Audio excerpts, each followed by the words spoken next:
દાહોદના જૂની નગરપાલિકા ચોક ખાતે કોંગ્રેસના હોદ્દેદારો રખડતા જાનવરોને પાંજરે પૂરવાની જીદ લઈને અનિશ્ચિત કાળ સુધીના ધરણા પર બેઠા છે। દાહોદ શહેર હવે સ્માર્ટ સિટી બનવાની રાહ પર છે કે પછી રખડતા પશુઓનો અડ્ડો બની ગયો છે? આવા સવાલો દાહોદની જનતા પૂછી રહી છે। વારંવાર રખડતા ઢોર, હડકાયા કૂતરા અને આખલાઓના જીવલેણ યુદ્ધમાં નિર્દોષ લોકો ઘાયલ થઈ રહ્યા છે અને તેના કારણે કેટલાક લોકોએ પોતાનો જીવ પણ ગુમાવ્યો છે। ત્યારે ઊંઘતી નગરપાલિકાને જગાડવા માટે હવે વિપક્ષે મોરચો સંભાળ્યો છે। દાહોદ જિલ્લા કોંગ્રેસ સમિતિ દ્વારા આજે જૂની નગરપાલિકા ચોક ખાતે આક્રમક ધરણા પ્રદર્શન શરૂ કરવામાં આવ્યા છે। જિલ્લા કોંગ્રેસ પ્રમુખ અને અન્ય હોદ્દેદારોએ પાલિકાના વહીવટ સામે આકરા પ્રહારો કર્યા છે અને કોંગ્રેસનું કહેવું છે કે જ્યાં સુધી દાહોદના રસ્તા ઉપરથી આ જીવલેણ આતંક દૂર નહીં થાય ત્યાં સુધી તેઓ ધરણા પરથી ઉઠશે નહીં। મુખ્ય મુદ્દાઓ જે ધરણામાં ઉઠાવવામાં આવ્યા છે: નિર્દોષોના મોત, રખડતા ઢોરોના કારણે થતા અકસ્માતોમાં નાગરિકોના મોતના જવાબદાર કોણ? શું પાલિકા તંત્ર માત્ર કાગળ પર કામ કરે છે? કેમ હજુ સુધી કોઈ નક્કર નિકાલ આવ્યો નથી?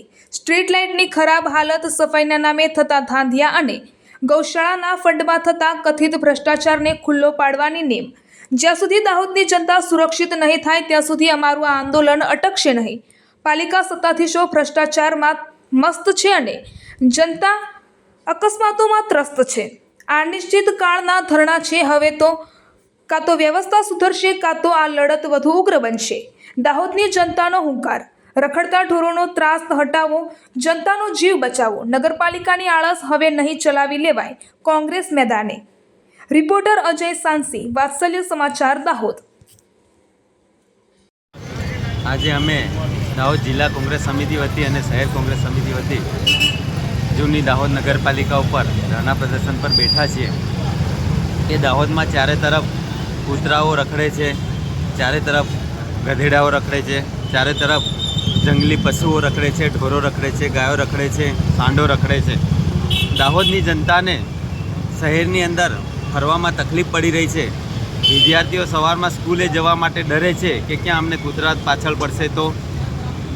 દાહોદના શહેરીજનો દાહોદની બજારની અંદર કે રાત્રે ફરવા માટે પણ ડરે છે કે ક્યાંય અમને આખલાઓ મારશે તો, ક્યાં અમને ગાયો નુકસાન કરશે તો।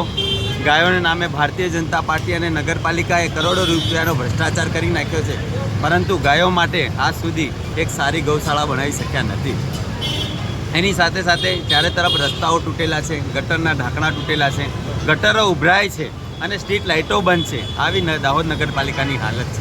3,500 કરોડથી વધારે દાહોદ નગરપાલિકાની અંદર ખર્ચો કરી દેવામાં આવ્યો છે સ્માર્ટ સિટીને નામે, પણ સ્માર્ટ સિટી જેવું કંઈ બચ્યું નથી।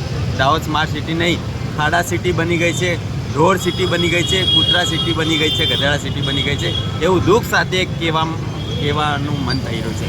અમે કલેક્ટર સાહેબને વારંઘડીએ આવેદનપત્રો આપ્યા, નગરપાલિકાના ચીફ ઓફિસરને આવેદનપત્ર આપ્યા, નગરપાલિકાના પ્રમુખને પણ અમે આવેદનપત્ર આપ્યા અને સાથે સાથે રજૂઆત કરી, તમારી પાસે જમીનની વ્યવસ્થા નહીં હોય તો અમારી પાસે જમીન પડી છે ને અમે દાહોદની સમગ્ર કૂતરાઓને, સમગ્ર ગધેડાઓને અને સમગ્ર ઢોરોને ત્યાં લઈ જઈને મૂકી દઈએ ને અમે એની સેવા કરશું।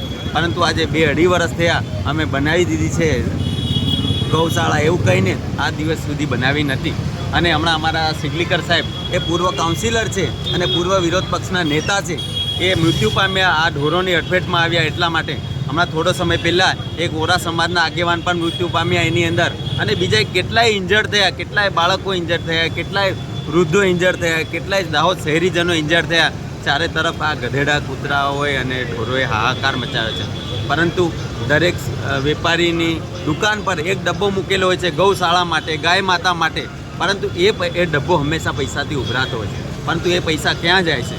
દાહોદ નગરપાલિકાએ ગાય માતાને નામનું કરોડો રૂપિયાનો ભ્રષ્ટાચાર કરી મૂક્યો છે કે જે શ્વાન સેન્ટર બનાવવાનું હોય એ પણ નથી બનાવ્યું, જે પશુ સેન્ટર બનાવવાના એ પશુ સેન્ટરો પણ આજ સુધી બનાવ્યા નથી।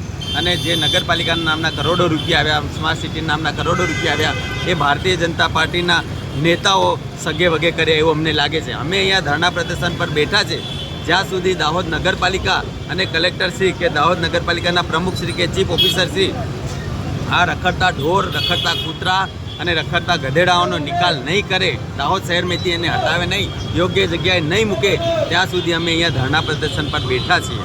અને અમે સાથે સાથે એવું પણ કહેવા માંગીએ છીએ કે અમારા જે પૂર્વ કાઉન્સિલર પૂર્વ વિરોધ પક્ષના નેતા છે અને અગાઉ જે અમારા ઓરા સમાજના આગેવાન મૃત્યુ પામ્યા અને હમણાં જ એક અમારા વકીલ સાહેબના મમ્મી પણ ઢોરોની અડફેટમાં મૃત્યુ પામ્યા, તો એમના કુટુંબીજનોને વળતર મળવું જોઈએ એવી અમે માંગણી લઈને આજે ધરણા પ્રદર્શન પર બેઠા છે. હર્ષદભાઈ નીનામા, દાહોદ જિલ્લા કોંગ્રેસ પ્રમુખ. દાહોદ નગરપાલિકાના જે ભ્રષ્ટ કાઉન્સિલરો અને ભ્રષ્ટ અધિકારીઓ છે એમને આ સ્પષ્ટ સંદેશ આપવાનો કે તમે પોતાના એજન્ડામાં રખડતા ઢોર, રખડતા કૂતરાઓ પકડવા માટે એજન્સીની નિમણૂક કરવાની વાતો કરો છો, એવા ખોટા બણગા ફૂંકો છો, પણ આ કોઈ પણ એજન્સી રખડતા ઢોર કે રખડતા કૂતરાઓને આજ દિન સુધી પકડી શકી નથી, કે જેના કારણે દાહોદના શહેરીજનોને આવા રખડતા ઢોર કે કૂતરાઓના કારણે અકસ્માતનો ભોગ બનવું પડ્યું છે. દાહોદમાં સિટી બસના નામે લાખો રૂપિયા વપરાઈ ચૂક્યા છે, પણ એક પણ સિટી બસ દાહોદમાં દોડતી થઈ નથી. ગૌ માતા અને હિન્દુત્વની વાતો કરતા દાહોદના નગરપાલિકાના ભ્રષ્ટ કાઉન્સિલરો કે જે ભારતીય જનતા પાર્ટી સાથે સંબંધ ધરાવે છે, તેઓએ કોઈ પણ ગૌશાળાની વ્યવસ્થા દાહોદમાં કરેલી નથી, કે જેના કારણે આપણી ગૌ માતાને રસ્તા ઉપર ઇજાગ્રસ્ત અવસ્થામાં આપણે જોઈએ છીએ. ખૂબ જ તકલીફ થાય છે, ખૂબ જ દુઃખ થાય છે.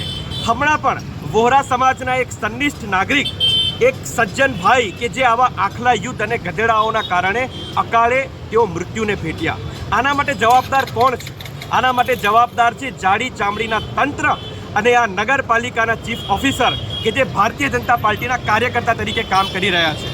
આવનારા સમયમાં દાહોદ જિલ્લા કોંગ્રેસ સમિતિની નામદાર હાઈકોર્ટમાં જવાની પૂરી તૈયારી છે કે રખડતા ઢોર કે રખડતા કૂતરાઓ પર એક નિયંત્રણ આવે, એક કંટ્રોલ આવે, કે જેના કારણે દાહોદના શહેરીજનો જે છે એમને તકલીફ ના થાય.